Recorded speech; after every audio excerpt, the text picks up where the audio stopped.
Hi, this is lesson number 26 from our Photoshop training series. In this exercise, we are going to learn how to create dispersion effect on the image and on text. There is a different way people teaching how to disperse, but I will make it simple as much I can.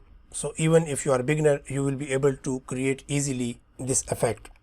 Here in my screen, I have an image and you can see the effect is applied. On the left side, I have text. The effect is applied on the text. So let's get started. We will use two different techniques to create this effect on text and on image. So here I have picture. This image I am going to use.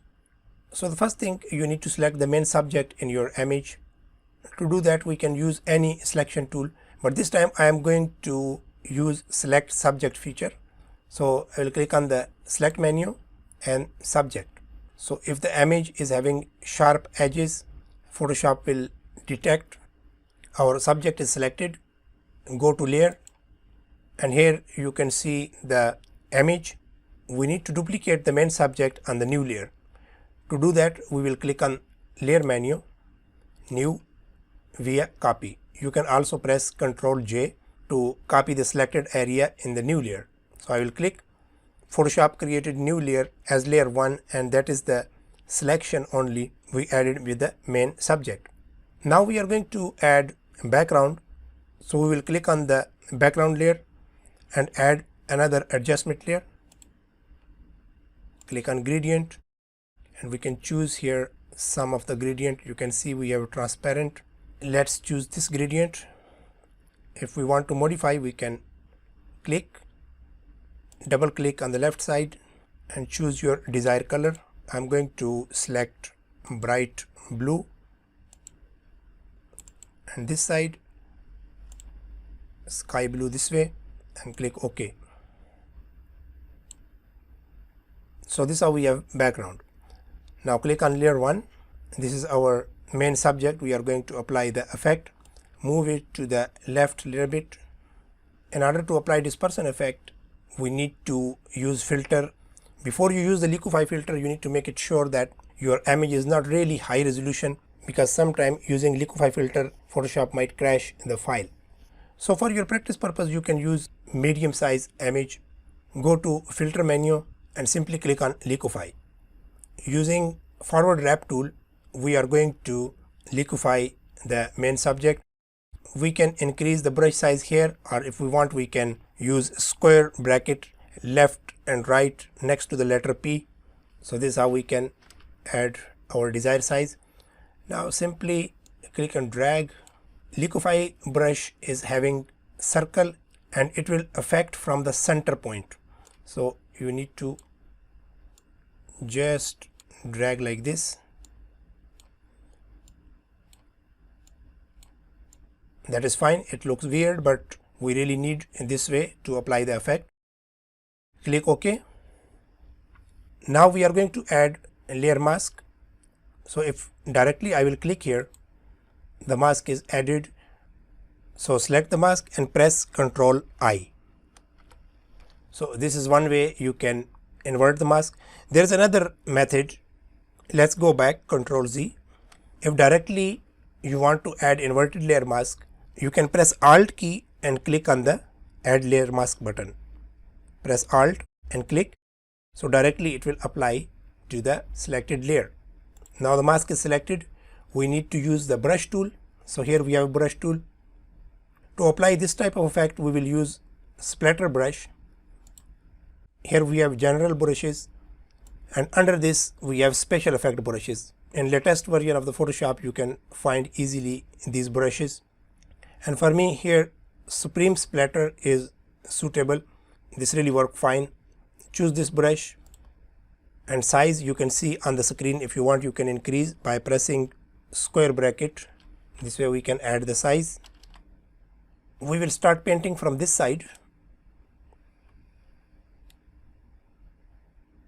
We need to add more brush strokes to reveal the image, and in this area just lightly we will paint with the brush. That is done, and if you want, you can erase the part if you think it's really dense.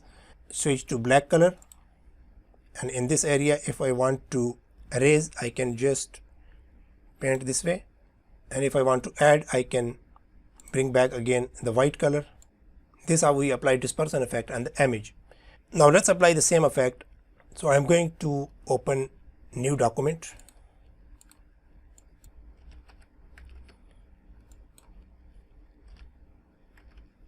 You can give any size.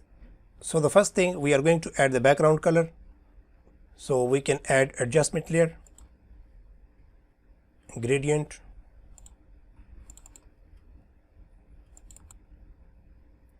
this side we are going to add lighter color this way, and from the right I will add more dark tone.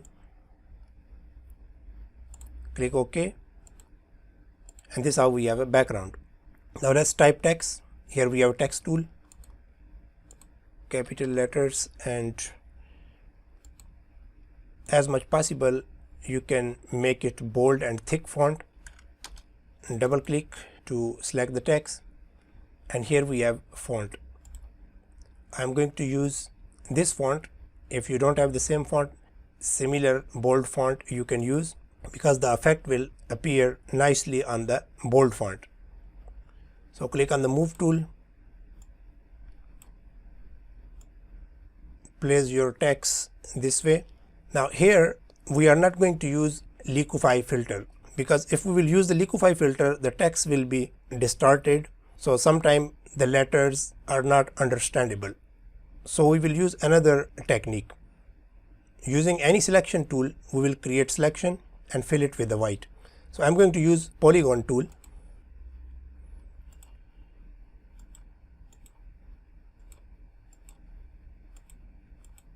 This way I will make selection.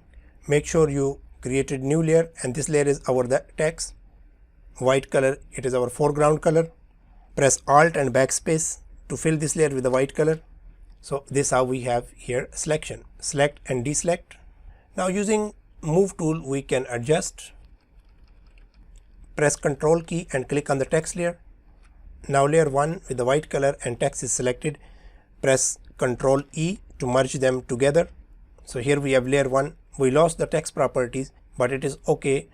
In order to apply dispersion effect, we need to do that. Same way, press Alt key and add layer mask. Now here we have inverted mask. Use the brush tool. Same brush is selected, splatter brush. And if you cannot see the brush, you can press cap lock from the keyboard. So here we have preview. Left and right square bracket next to the letter P you can use. So here we have size. Now let's start painting from the bottom. Make sure that the layer mask is selected and you have foreground color white. Just start painting like this, and in this area lightly we will add. That is fine. And same thing, if you want to erase some part, you can switch the color to black. Even you can reduce the size this way. And here you can see that in this area the straight line appear. So we can reduce the brush size and erase that part this way. Once again switch to foreground, and that's all. This is how we apply this beautiful effect on text and image. For text you can create new document, type text in bold font, and for image you can Google the similar image and apply this effect. That's all for now. I hope you enjoy this lesson. If you like this video, make sure that you hit the subscribe button and click on the bell notification so you will be notified every time I upload new video. Thank you.